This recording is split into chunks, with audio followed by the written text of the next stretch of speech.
लेकिन उन दोनों दफा वो तलाशी हुई, इसमें कहा जी वो मिला नहीं था। और ये इनकाउंटर के बाद पता लगा कि क्यों नहीं मिला था। अच्छा।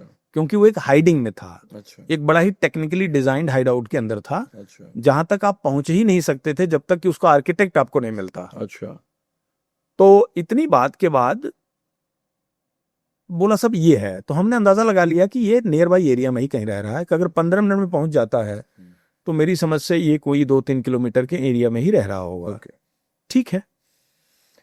तो उसने कहा साहब सुबह 9:30 आप वायरलेस सेट पे बात कराना, मैं उसको बोलूंगा, वो किसी जगह पे बुलाऊंगा और आप उसके बाद आप ऑपरेट कर लो। तो हमने कहा वो प्लानिंग हम सवेरे देखेंगे। अब एंजाइटी हमारी बढ़ती जा रही थी कि ये डिप्टी चीफ है गाजी बाबा का, और ये अलाइव है, और ये पाकिस्तानी और जैश ए मोहम्मद का है, और आज 28 तारीख को इसी को टास्क भी मिला था सुसाइड अटैक करने का। ये कोई साधारण आदमी नहीं है, इंपॉर्टेंट आदमी है। तो हमने कहा आखिर तुम्हारा भी तो कोई ठिकाना होगा। कहा हमारा एक ठिकाना है, और उसमें मेरे साथ एक मेरा कोलीग पाकिस्तानी टेररिस्ट भी है, आप वो ठिकाना ले लो, मेरी जान बख्श दो। तो हमने कहा वहीं से शुरू करते हैं। तो वो ठिकाना भी करीब 1.5-2 किलोमीटर पे एक छताबल एरिया है जी, उसमें एक घर था जी।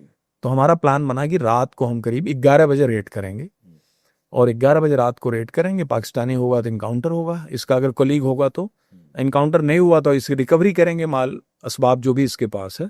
तो हम लोगों ने उस रात को उसका घेराबंदी की 28 की रात को। और एक किचन के नीचे पैरेलल तहखाना था जिसके वाल के अंदर स्पीकर्स रखे थे, उसको हटाया तो कोलैप्सेबल शटर था नीचे जाने का।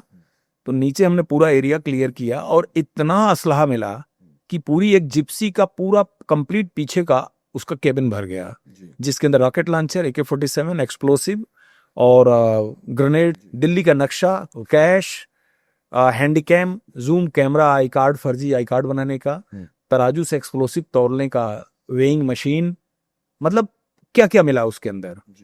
तो वो पाकिस्तानी जैश ए मोहम्मद का एक आर्मरी था जहां से वो लोकल टेररिस्ट को असलहा बारूद सप्लाई करता था।